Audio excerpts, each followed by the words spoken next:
In the late 1800s, this place called Concord was a thriving community. A marble deposit had just been discovered.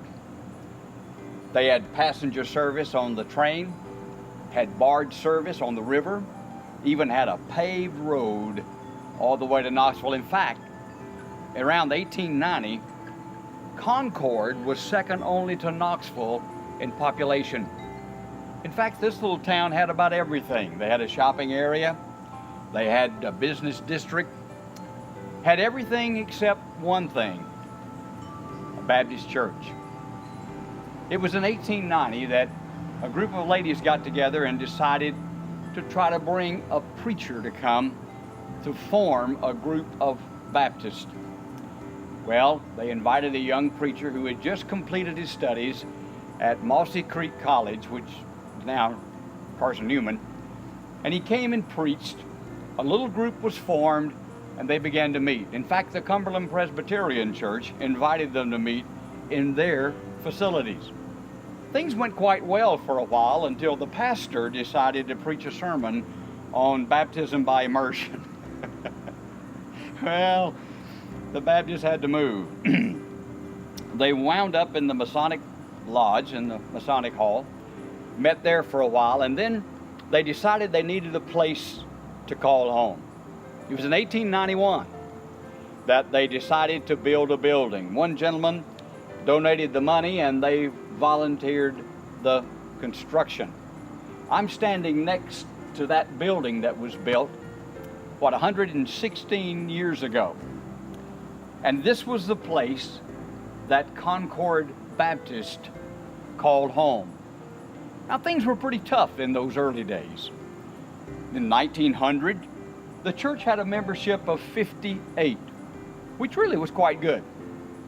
But things changed. And by 1907, there were only 10 members of Concord Baptist. Well, it would have been easy, I think, for those folks to just throw up their hands and quit. I mean, after all, what can 10 people really accomplish? But those 10 people decided that God had a plan and a purpose for them. They couldn't have foreseen the future. They couldn't have foreseen the fact that First Baptist Concord, which is that same congregation, is now impacting the world on a weekly basis. They couldn't have seen that. But they knew one thing. They knew that God had called them to form this church. And they knew they couldn't quit. I am so grateful that in 1907, when things were so difficult for this little congregation, that they chose, by faith, to trust God. I'm grateful that in 1907, this little group of Baptists kept their promise. And because they kept their promise, good things were just ahead.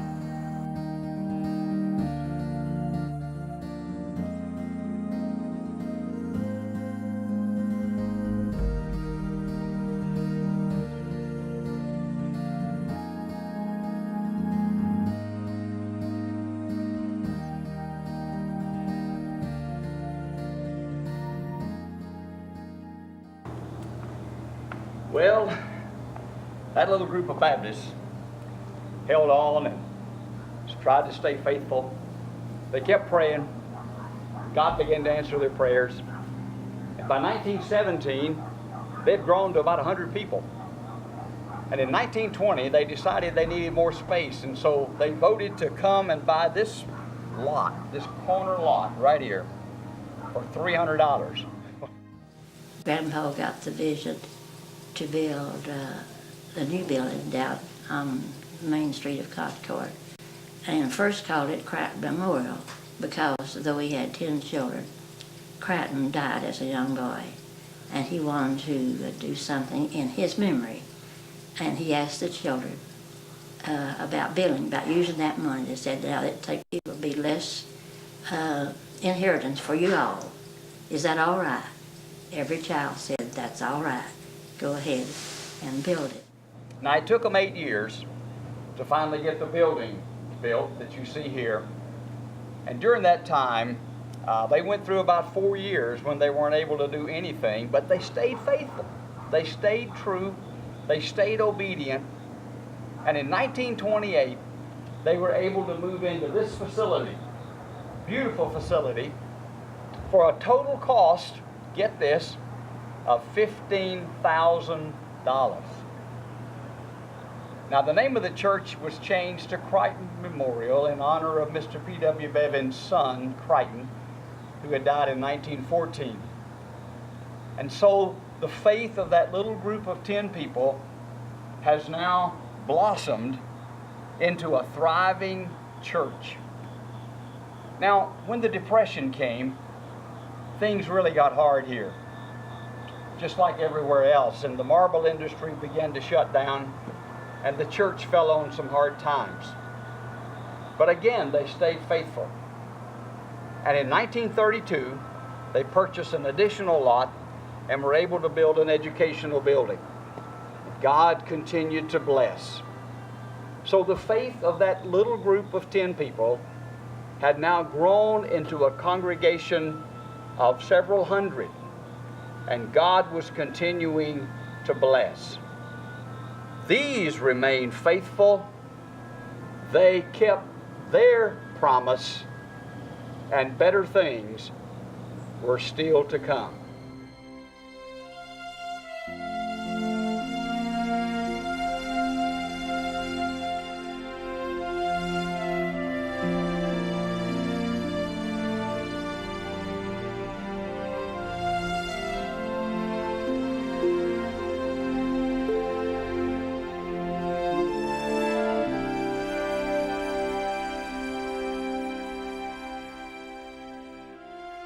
Well, as you can see, things are a little bit different today.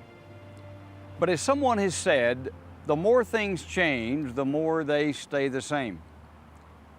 That little band of believers in 1907, down to 10, stayed faithful to God. Later we saw how Crichton Memorial had grown, building the building in 1928, the educational building in 1932. The church continued to grow. It was just an amazing thing to watch. And by the time we reached the mid-50s, the church began to explode. Well, it was time for a new step of faith. The congregation agreed in 1960 to purchase some property on Kingston Pike. Now, Kingston Pike at that time was simply a two-lane road, almost in the middle of nowhere, but the church by faith voted to come and build on Kingston Pike. It was about that time that they decided to change their name, and they voted 29 to 28 to become the First Baptist Church of Concord rather than Farragut First Baptist Church. And so by one vote, we became the First Baptist Church of Concord. Well, the first building they built on Kingston Pike was to handle about 350 people. But that turned out to be not enough. God continued to bless. More expansion was needed.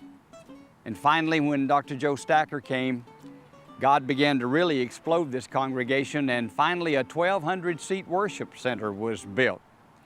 Well, everyone thought that would be adequate. So we said, well, this is all that we need.